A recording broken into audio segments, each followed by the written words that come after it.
Hi traders, this is Mandy from Trading Psychology, once again from my mom's balcony, enjoying, I guess it's one of the last summer days here in Europe, and to be honest, I'm starting to look forward to go back home to Australia. So yeah, as promised, as I said, I had dinner yesterday with a really big trader in Luxembourg, someone who's extremely private.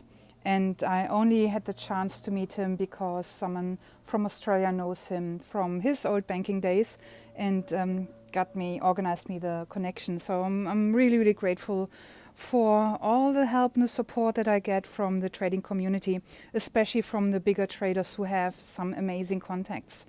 And so he was really generous in sharing what made him the trader he is. And again, I see it, there's such a big gap between the professional institutional traders and the retail traders.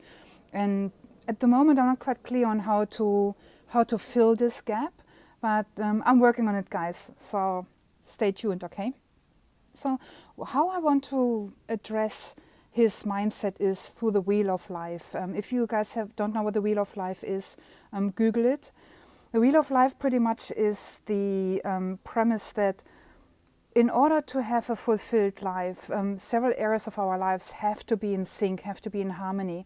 But it's extremely hard because, let's say, health is one area of your life, and career is one area of your life, and family is one area of your life. To keep all of them in sync is, it's almost impossible, because if you want to have a strong career, you have to work long hours usually.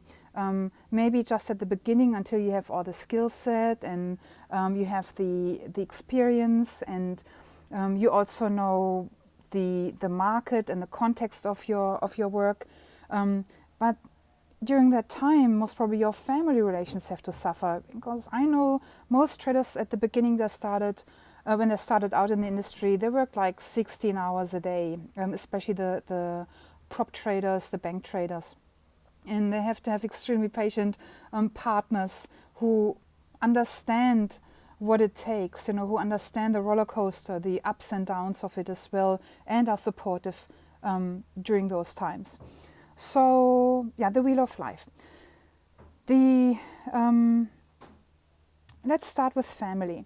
So this trader is in his mid-40s now, has been in the markets from the very beginning, and he has a very, very strong sense of family. He has Italian background. Italians are known to have a strong sense of family as well, and which is just really beautiful. His wife is German, and even though there's cultural differences, it works. She has no career, so her career is family, kids, and he's his rock, basically. And that comes back to the conversation that we need to have around team. Who's on your team when you are working, when you're trading, when you're trying to make it in the markets. And everyone I work with, or I've met on my travels who's a successful trader, they all have a strong team. No one's done it on their own. So as you guys know, yesterday 2 days ago, I had dinner with Rolf and Moritz from Trade Society. And Rolf also shared, and I asked him, how do you do that with your relationship? And he shared that his wife is also very career-minded, and she understands what he needs, that he has to work so hard, and she's working extremely hard on her career as well. And so now they have become like a symbiosis. They share their experience, even though she's in a different market. But business is business, right? The techniques, the rules, they're still the same. So this Luxembourg trader has very strong family who supports him. Doesn't mean that there are no challenges, doesn't mean that there are no frustrations, doesn't mean that it's sometimes hard on everyone when he's going through a drawdown, but still it's so close, they're so close and so strong. He has also a very good relationship with his parents. I found it a lot that traders who are successful, they're at peace with their family. Doesn't necessarily mean that they have strong family connections, but whatever happened in their upbringing, in their lives, they found peace in it and they have forgiven. Forgiveness is something that you can't force, Forgiveness is something that you have to work on. I know I had to work on forgiving not only my external world, but also to forgive me for myself for all the dumb things that I've done. And so, yeah, I found that this is a really strong influencing factor in being able to succeed long term in the markets, not being just like a one-trick pony. So, yeah, that's all I think about family. And also, yeah, if you look at the driving force again, what causes him to, to work on the levels that he does, and it's the kids.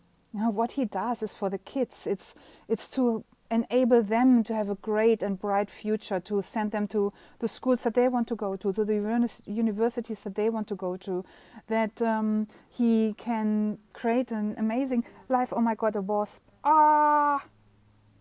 Okay, sorry guys. Everyone who knows me knows that I have a bee phobia and I need someone who smokes. Maybe it was just a fly. I don't know. Okay, now I completely lost my train of thought. Never mind, I have to go to the next step now. But that's right, the intention. We need to have our big why. And I also was talking to Linda about this because Linda went through massive transformation. Linda Rushke, of course, right? And Linda was, being so successful over 40 years, close to 40 years. She had her own fund. She was mingling with the best people in the world. And then when she retired, and she stopped trading for a while, but then she got back into trading because it's in her blood, it's who she is. And the question I ask her is like, what is your driving force today? Because it's different when you trade for yourself than if you trade for a fund. And so we all need to know what our driving force is, and it has to be far beyond the money. Money to me is super important, and I have seen, I myself am not a multimillionaire, far from, but I have had the chance to spend some time with people who are extremely affluent, and it is a different life. You have different opportunities, and you meet different people. So yeah, money is important, but there's so much more to it, and that's why it's important to have the whole wheel of life, that you keep working on everything in your life, that you create the context, the circumstances for your success in your chosen career. Cool, so let's look at health. What I found interesting, and I have seen that a lot with many traders, he doesn't like sports. He goes for walks. He doesn't meditate. He doesn't do mindfulness. He doesn't worry too much about his diet, right? He eats just normal. He drinks wine, beer, alcohol, no problem at all. So none of the things that we see and learn in the personal development industry, like you have to get up at 4 o'clock and meditate, and you have to be a vegan and drink your kale juice, and mental toughness. None of that I have seen in big traders. Now, the question I have for myself is, and also something that I observed, these guys have certain behavioral patterns already naturally that many retail traders or many other traders or humans, generally speaking, not necessarily only traders, they have to develop that first. They don't have that, and so I wonder if someone doesn't have mental toughness. So when I look at Linda, right, she's like stoic. She's like a mannequin, just doing her thing, regardless of what's happening around her. So after the trade, that might change, but whilst she's in a trade, she's very, very focused. Now, to the level of mental toughness. Now, if we naturally don't have that, then we have to develop the skill. And I wonder if it does work with cold showers and going swimming in cold lakes. I utterly experienced and enjoyed it.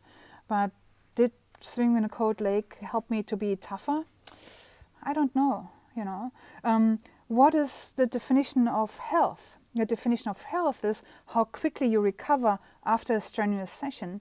And my personal definition of mental toughness in trading is how quickly you recover after you had a bad drawdown, after you stuffed up, after you did a really stupid mistake, after the market maybe did something. So I don't know if you guys saw Linda's tweet where she was long cows, and then the how do you call that? the abattoir, I think it was, one of the big cow processing facilities in America went up in flames.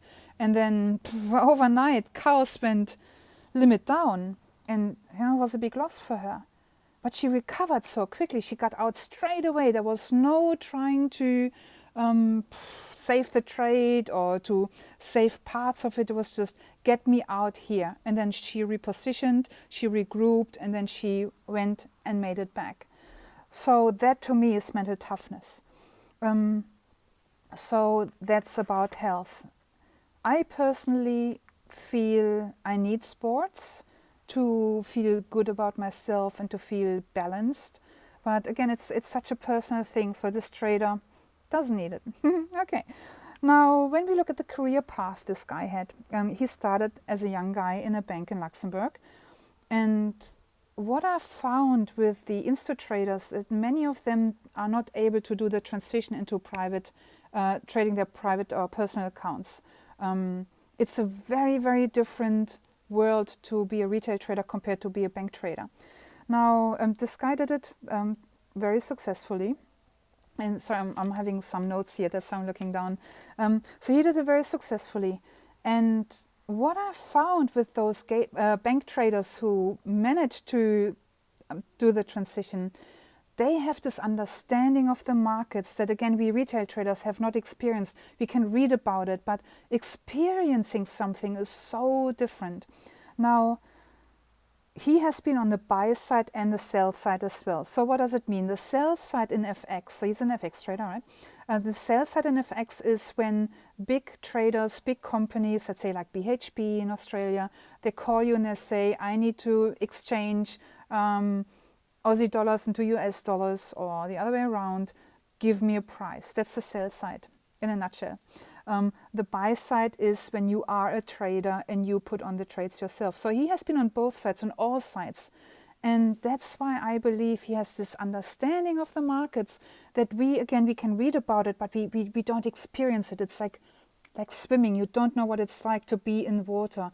You don't know what it's like to taste a lemon. If you never tasted a lemon, no one can explain it, right?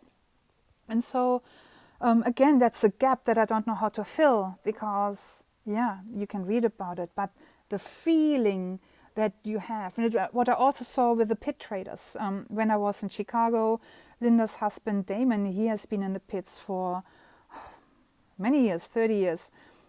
They have a feeling for the market because they have seen how the money flows. They have seen why people make certain decisions, how people make decisions. They have seen it and experienced it. Yeah, how do we fill this gap? I don't know. Do we need to fill this gap? That's another question, because I have also seen a lot of traders who are super successful and who have not been in the pits, who have not been bank traders. What is it about them that makes them so successful that we retail traders can model? So many, many questions. And as I said yesterday, this 3 months has completely changed my view of trading. It was such a paradigm shift also for my coaching work. And so I've scaled back a little because I need to process it first. I need to gain clarity in my mind around how do I need to change my approach when I work with my traders. So yeah, so that's his career path. Then money, he came from no money. So he didn't have a wealthy family. They were quite poor. Well, poor is maybe a little bit exaggerated. They were okay, right? Financially okay, but not wealthy at all. And he did he have limiting beliefs around money? I don't know. Did he have scarcity thinking? I don't think he did. He didn't even think about money. He just thought about the craft itself, being in a bank, because he was fascinated by it. Yeah, it's just really interesting because, again, that's where my paradigm shift is. When I see at many trading coaches, and my self included, we talk a lot about limiting beliefs and fears. And yeah, why these guys don't have the same limiting beliefs? They have other limiting beliefs as well, right? Everybody has their fears. So yeah, still trying to gain clarity here. Then when it comes to, need to read my writing, spirituality, no spirituality. He does not believe in any religion. He's Catholic, but doesn't practice any religion. No spirituality, as I said, he doesn't believe in a higher power. It's just he doesn't even think about these things. What he does is he thinks about how the markets are correlated and how Brexit could impact the world. Yeah. So again, many things that we talk about, the trading gods. He doesn't have trading gods. He is his own trading god. The only thing that he prays is, oh man, I hope that Brexit is going to do this thing so that this thing is going to play out. And what I also found with him was that he can, like a chess player, think forward, like he sees the potential consequences. And Linda has it as well, by the way. So, yeah, many retail traders don't have this style of thinking. And I go more and more into, you need to learn how to make really good decisions, and you need to learn how to be a strategic thinker. Again, Macro Ops has this beautiful blog all about strategic thinking. I think it's a fantastic resource. Then fun. What does he do for fun? Now, his family, again, he's so strongly family focused.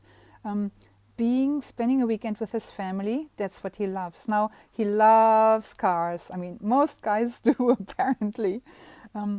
Taking his car out with his wife and going for a drive, that's his idea of fun. Going somewhere, having a nice dinner, staying away over the weekend, staying in a nice hotel. Yeah, nothing extravagant as such. No adventure holidays either. So, very, very toned down. He doesn't need excitement. So, yeah, interesting. What else do we have? So I asked him, how does he deal with stress? And he said he just tries to survive it. And again, I think his wife is a really big rock. When he comes home and he's stressed and he's cranky, she just leaves him alone. She knows that's what he needs. He doesn't need a nice dinner. He doesn't need a pat on the back saying everything will be okay, honey. He just needs to sulk and be on his own and get through it. But he also is still in touch with ex-bank traders. And I think, and this is what Damon actually said as well, in the pits, after really bad trading day, they would meet in some lounge and have whiskeys and smoke cigars and talk about the market and make them, that was like how they unwound. And he seems to do the same. Like he seems to then be in touch with his bank buddies, trading buddies, have a discussion, have a whiskey and a cigarette. And that seems to help him with his stress. I always thought in order to deal with stress the best, you should do sports. But hey, this guy makes a lot of money. So, and he doesn't need it. You can see creating the context and the circumstances for success is such an individual endeavor. So you need to find out what works for you. You need to look at what your personality, what your behavioral pattern is. He never did any of that work. He never had a trading coach. He never had any sort of coach, any sort of support.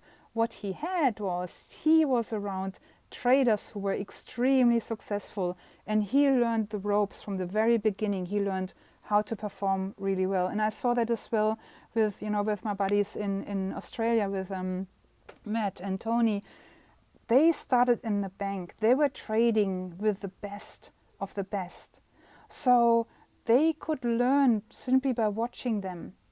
In our retail trading industry, we have so many misleading courses. And I know when I started out, the first course that I did, it was on options trading, and it all seemed so simple and easy. And what turned out was that this guy he copied the manual of a really good trader in Australia, and then started his own courses exactly using his manual. Now that was in 2002, I think it was 2002. There was no such thing as the internet. It wasn't as big as yet. So nowadays they would find it out really quickly. But at the time, I didn't know. So I paid him, insanely $10,000 to do his 2 courses. Crazy.